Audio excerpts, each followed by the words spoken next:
اعوذ باللہ من الشیطان الرجیم بسم اللہ الرحمن الرحیم۔ سب سے پہلے دعا زہرا اور اس کے فیملی کے لیے ڈھیروں دعائیں اور ہمدردیاں۔ دیکھیں، دعا زہرا کا کیس جو ہے پوری دنیا کے عزت دار طبقے کے لیے اور خاص طور پہ پاکستانی سوسائٹی کے لیے ایک عالمیہ بنا ہوا ہے۔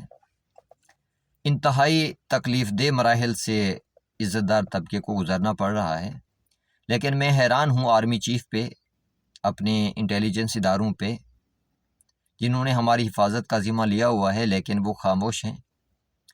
میں حیران ہوں عدلیہ پہ، جس نے عدل و انصاف کا پرچم تو بلند کیا ہوا ہے، فیسلٹیز لے رہے ہیں، اس کے باوجود انصاف نظر نہیں آتا۔ میں حیران ہوں حکومت پہ، جو ہماری خدمت کی دعوے دار ہے لیکن اس معاملے میں خاموش ہے۔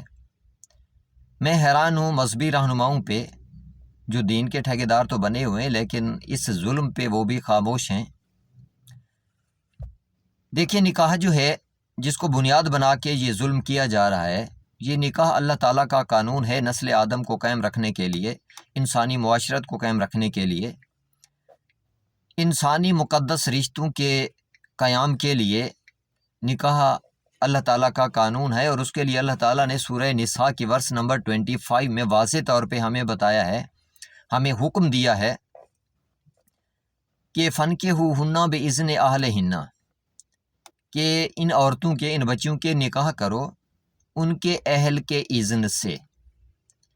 یعنی کسی بھی بچی کا، کسی عورت کا، کسی لڑکی کا نکاح اس کے اہل کے، اس کے گھر والوں کی اجازت کے بغیر نہیں ہو سکتا۔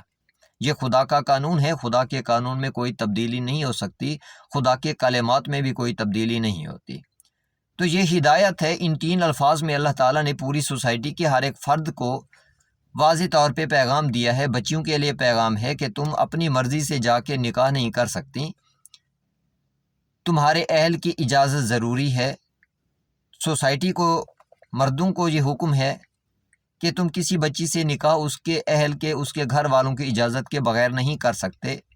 یعنی ان 3 الفاظ میں اللہ تعالیٰ نے پوری سوسائٹی کے ہر ایک فرد کی، ہر ایک ادارے کی واضح طور پہ تربیت کر دی ہے، ایک واضح پیغام دے دیا ہے کہ کسی بچی کا نکاح اس کے اہل کی اذن کے بغیر نہیں ہو سکتا۔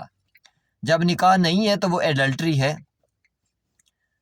تو اس ایڈلٹری کی 2 قسم کی سزائیں ہیں، ایک تو قصاص ہے، جو قصاص والدین لے سکتے ہیں، ورثاء لے سکتے ہیں۔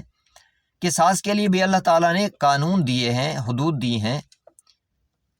قانون کیا ہے؟ اللہ تعالیٰ نے واضح طور پہ ہمیں یہ بتایا ہے کہ آنکھ کے بدلے آنکھ، کان کے بدلے کان، ناک کے بدلے ناک، زخم کے بدلے زخم، عورت کے بدلے عورت، آزاد کے بدلے آزاد، غلام کے بدلے غلام، تو بچی کے بدلے بچی۔ جج جو ہیں، جس نے یہ سارا کام کیا ہے، وہ سن لے کہ اللہ تعالیٰ کے قانون کے مطابق بچی کے بدلے بچی۔ وکیل بھی سن لے، بچی کے بدلے بچی۔ اور جو ان کو سپورٹ کر رہے ہیں وہ بھی سن لیں، اگر ان کی بچیاں ہیں تو بھی سن لیں کہ خدا کے قانون کی روح سے قصاص کا جو حکم ہے وہ بچی کے بدلے بچی کا ہی ہونا ہے۔ اور اللہ تعالیٰ نے واضح طور پہ ہمیں یہ آگاہ فرمایا ہے کہ وَلَكُمْ فِي الْقِصَاصِ حَيَاتٌ، تمہارے لیے قصاص میں ہی حیات ہے، یا اولی الالباب، اے صاحبان عقل و دانش۔ اگر بدلہ لوگے تو یہ لوگ تمہیں جینے کا چھوڑیں گے، ادروائز نہیں چھوڑیں گے۔ تو خدا کا قانون بہرحال اٹل ہے، حق ہے، اور اس کی بات بھی حق ہے۔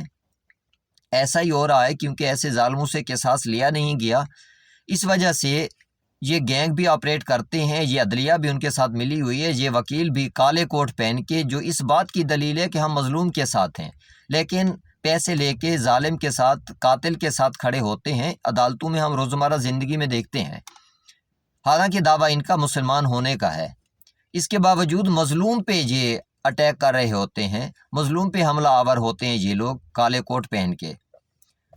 تو بہرحال یہ قصاص کا نظام ہوتا تو یقیناً یہ گینگ آپریٹ نہ کرتے۔ اب قصاص کے لیے بھی حکومت نے ہمارے ہاتھ باندھ دیے، آرمی نے ہمارے ہاتھ باندھ دیے کہ تم نے دفاع نہیں کرنا، تمہارا دفاع ہم نے خود کرنا ہے، تم نے اسلحہ نہیں اٹھانا، ہم نے ہی تمہارا دفاع کرنا ہے۔ اس کے علاوہ یہ معاملہ ایسا ہے کہ بچی کا معاملہ ہے، اور کیونکہ دعا زہرا کے والدین سادات گھرانے سے ہیں، ہم بھی سادات گھرانے سے ہیں، تو امت کا ہر فرد ہمارے لیے قابل احترام ہے اور امت کی ہر بچی ہماری اپنی بچی ہے، تو ہم کسی بچی سے تو انتقام لے نہیں سکتے۔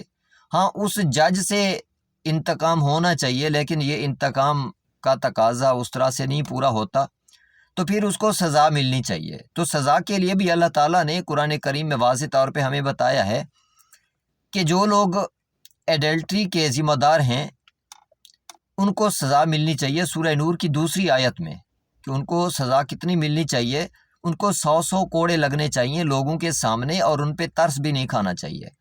تو یہ سزا جج کو بھی ملنی چاہیے، وکیل کو بھی ملنی چاہیے، اور ان لوگوں کو بھی ملنی چاہیے جو اس کام میں برابر کے شریک ہیں۔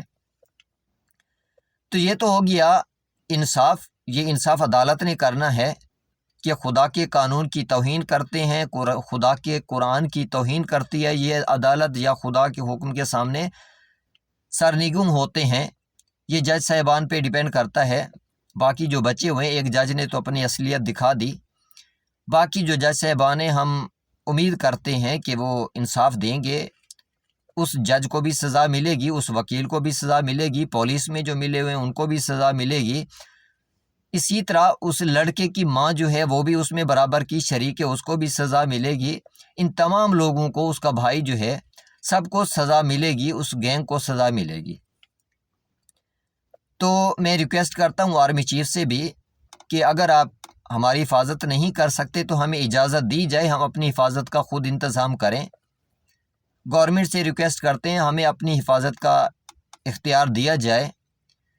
اگر ہمیں اس چیز کی اجازت نہیں ہے تو کیونکہ عزت دار طبقہ ہمیشہ قوانین کی پاسداری کرتا ہے، ملک میں امن و امان چاہتا ہے، تو پھر بہرحال ہم آپ کے ملک کو خدا حافظ کہہ سکتے ہیں، کیونکہ یہ ملک کسی عزت دار کے رہنے کے قابل تو رہا نہیں ہے۔ پھر ہم کسی غیر مسلم ملک سے پناہ کی درخواست کرتے ہیں، اس ملک کا سارا عزت دار طبقہ یہاں سے ہجرت کر کے چلا جاتا ہے، پھر آپ جانیں اور آپ کے یہ کرتوت جانیں، کیونکہ ہمارے برداشت سے یہ جو کام ہو رہے ہیں باہر ہیں۔ اس ملک میں ظلم کی انتہا ہو چکی ہے، لیکن ادارے اپنا کام نہیں کرتے، بلکہ ادارے ان ظالموں کے ساتھ ملے ہوئے ہیں۔ تو بہرحال امید کرتا ہوں ہمیں اس چیز کا جلد جواب ملے گا، بچی جلد بازیاب ہوگی اور انصاف ملے گا ہمیں۔ ادروائز پھر یہی آپشن بچ جاتا ہے ہمارے پاس، یا تو یہاں سے ہجرت کر کے ہم چلے جائیں، یا پھر ہمیں حفاظت کا اختیار خود سے دے گی گورنمنٹ، ہماری آرمی۔ دعا گو ہیں اپنی آرمی کے لیے بھی، کیونکہ آلریڈی اس مظلوم آرمی پہ ظالم حملہ آور ہیں، ہم آرمی کے ساتھ کھڑے ہیں، کیونکہ ہمارا دفاع ہماری آرمی ہی کے حوالے سے ہے۔